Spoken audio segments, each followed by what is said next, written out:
What's going on, guys? Back with another video. What was it yesterday? I'm tripping. It was game three for the Philly against Knicks, and then it was also game three for the Spurs against the Timberwolves. And Knicks won in Philly, and Spurs won in Minnesota. So let's take a look at it.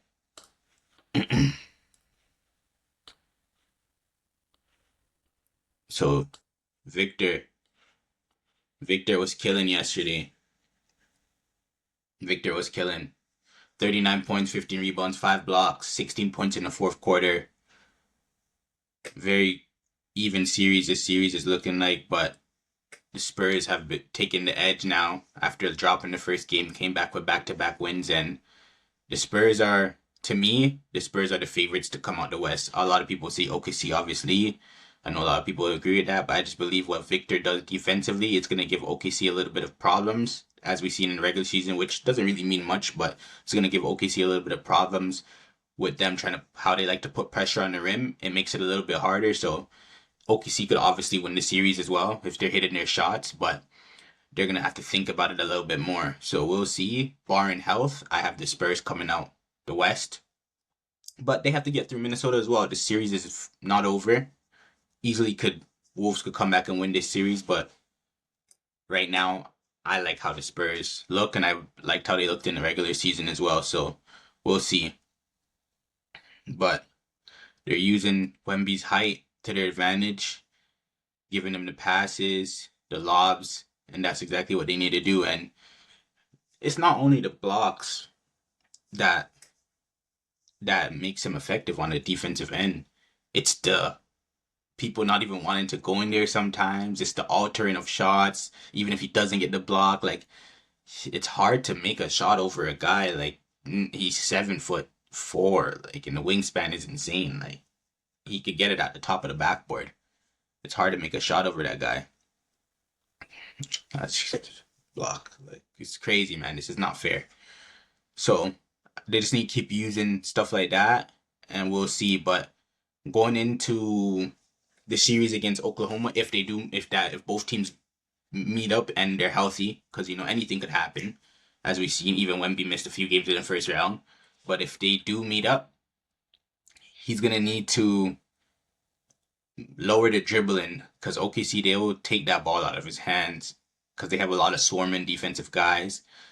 Not like Minnesota doesn't, but he's gonna need to lower the dribbling and just be more effective with playing with like the two dribble max, just off the post, just facing up and just shooting, just playing like that. But we'll see. He's been playing phenomenal these last few games, and we'll see how it looks going forward. So they just have to get through this series as well. This is a tough task, bro. Minnesota's playing good ball. Anthony Edwards had a decent game last night, had 32 points. So not easy, but it shouldn't be easy in the playoffs, right? So good game by Vic.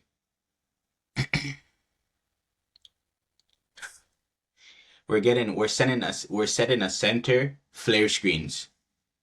A 7-foot center, we're setting him flare screens for him to shoot threes. Shit's not real, man. Like, that's nuts, bro. So now let's just look at this. There's a few, I don't want to just focus on NBA today because UFC is on. I'm a big UFC fan, and I gotta talk about that card that's coming up today. So let's see the stat sheet from the buttered. Sorry. I don't know what the fuck I'm doing. Game stats, box score. So, Knicks got the dub. Wow. Holy smokes. I didn't even pre the box score yesterday. I just watched the game, but I didn't pre the box score. So, Knicks got the dub. And Jalen Brunson, 33 points, 9 assists, 5 rebounds, 11 for 22, 50% from the floor, 3 for 8 from the 3-point line. Beautiful game. Cat, minimum of shots, only played 26 minutes. I'm guessing he was in foul trouble. He's always in foul trouble, but still 7 assists. And this is the big thing that I've been saying. This is what's going to take the Knicks over the top. If, when they get OG back, if he comes back, and if they have to play Detroit or Cleveland, this is what's going to help them get to the finals, is playing through Cat, letting Cat be a facilitator, and now Jalen Brunson starting to facilitate as well. I spoke about it on the last video how Jalen Brunson, he's even playing off a Cat, using back screens, setting screens for people, freeing up everybody between OG and Mikal. And I believe them playing through Cat, even if he's just facilitating, it lets him feel involved. And then when you get guys involved early, you still have them late. They're mentally still checked in, and that's how it is. I feel like they still need to get him to get more shots. I want to see Cat with about 15 shots a game. I want to see him with about 5 3-pointers because he can really shoot the three. But if he's going to be getting 7 to 10 assists in that range and still snagging, you can't be mad at that if Brunson's going to be having an efficient night and Bridges is going to give you 23.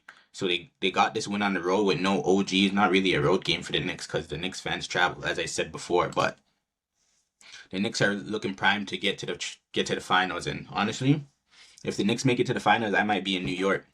Like, not on no bandwagon shit, but I gotta be there to see what the vibes are. I'm most likely gonna be in New York soon, so God spare. So we'll see if the timing lines up. But then Maxey, 8 for 12, only 12 shots. That's not cutting it. It's not good enough for Maxey. 17 points, 7 assists. We need more from Maxey. Embiid, 7 for 17, 18 points, 5 rebounds, 6 assists. Came back off the injury. Paul George, 15 points. Had 15 points in the first quarter. Didn't show up for the rest of the game. It gets to a point, man. It's too common.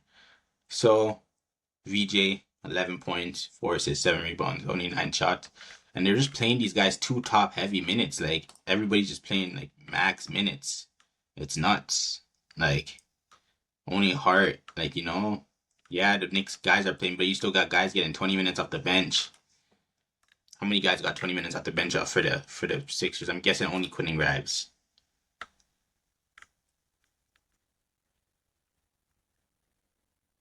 I'm fried, sorry. I don't even know why I'm saying fried like I smoke or something. I don't. I just don't see Quentin Grimes' name here. That's crazy. They don't have the guy in the box score, and he's their most impactful player. Wow. That's awkward. But yeah, whatever. But yeah, overall, good win by the Knicks. Knicks need one more to close it out. Maybe Sixers get one, or Knicks just close it out in the Garden. But we'll see if they do. It's the best if they get it over with, though. Don't want to prolong things like this. You want to get some rest. But Detroit looks like they're about to wrap up their series too, so we'll see. We may see those guys link up pretty soon. But now let's head over to the UFC portion of this.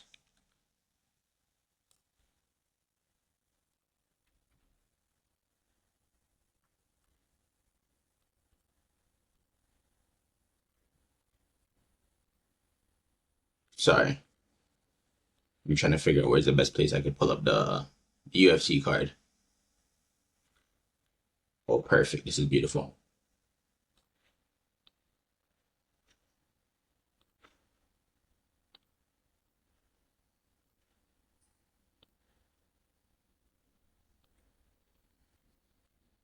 Let's start. Let's just hit the main card up. Start from the bottom. Bobby King Green against Jeremy Stevens. Gonna be a good fight. Some legends in the game. Both of them looks like they both have damn near 50 plus fights over. Not damn near. 50 or over fights. So a lot of fights between the two of them. They're gonna link up here. Jeremy Stevens, he's been in and out of the UFC, going to BKFC. He's on a free agent tour. That's the best thing you could do in this freaking game. Make a name for yourself and be able to not be under a 6-fight contract. You could just move around and fight as you please. He's been doing it well, making some good money for himself. But I got Bobby King Green in that. Sean Brady against Joaquin Buckley, sorry. Sean Brady coming off of a knockout loss to Morales, I believe. Buckley coming off of a domination by Usman.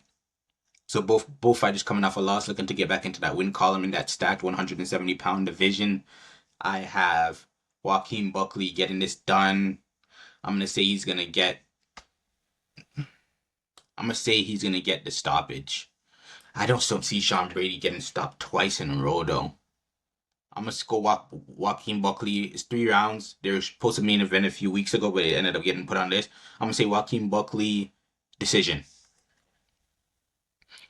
Volkov against Cortez Acosta. Cyril Gane fighting for the interim heavyweight championship next month. But Volkov, the last time they fought, I felt like Volkov won that fight. Cyril Gane was able to get away with a scam decision. So now Volkov finds himself in a position like this against an up-and-comer. Waldo Cortez finished Derek Lewis and looks to continue his dominance right now.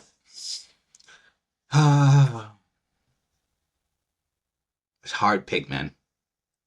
I'm gonna go with the legend Volkov. Volkov by submission. Is that crazy? That's probably crazy, eh? Fuck it. Let's rock.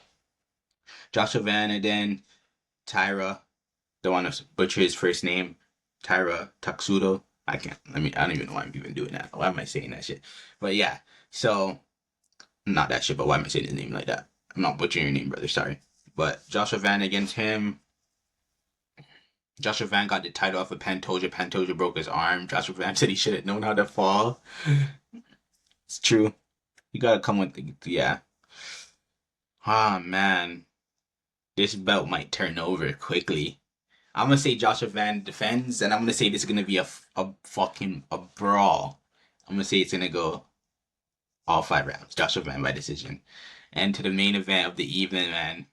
Khamzat Chimaev 15-0, never lost.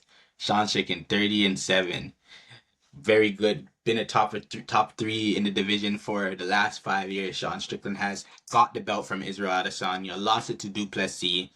Did a rematch against Duplessis, lost. Came back last fight against Fluffy Hernandez and looked freaking phenomenal, throwing out the jab like he usually does. Was able to get the finish on Fluffy Hernandez. Khamzat Chimaev picked up the belt off of DDP, 5 rounds, 50-45, just straight crucifix positions, beating the hell out of him. Not really beating the hell out of him, honestly, just controlling the hell out of him. So now we go into this fight. A lot of animosity between the two. Obviously, a lot of words have been shared between them, and now it's gonna be they're gonna have to throw down in the cage. So we're gonna see if all that anger gets let out in the cage today. So obviously, Khamzat wants to take it to the ground. Capable striker, though. Strickland wants to stay standing. A very good striker, very boxing heavy. Teep kicks. Sean Khamzat looked like he kind of had a trouble with the weight cut. This fight's going to be determined in the first minute. Obviously, we always say stuff like this, but if Khamzat could get him down easily, if Sean could get back up, if we see Sean being able to get back up on his feet, we're in for a freaking fight. I kind of want to see a brawl, but I'm going to have to go Khamzat by submission, and if he does submit him, it's going to be a brutal submission, I think. I think he might either break his jaw or try to snap his neck. Something crazy I think is going to happen in this fight. I genuinely believe so, but Sean Strickland to get it done. I'm not counting Strickland out at all. I picked Sean Strickland against Fluffy last fight, so he could get it done. So we'll see how it goes, but overall, fantastic card. 10 out of 10 card. Main card. This shit's beautiful. We have the White House card coming next month. So UFC is really doing great things right now. So I can't wait to see tonight. I'm going to be there watching live from this chair on this computer screen. So get some chicken wings. It's going to be a good night, man. So hope you guys are able to catch the fights as well. And let me know what you guys think about my predictions in the comments if you see this. And appreciate you guys for supporting. If you do come across this video, drop a like, drop a subscribe. Let's get to it.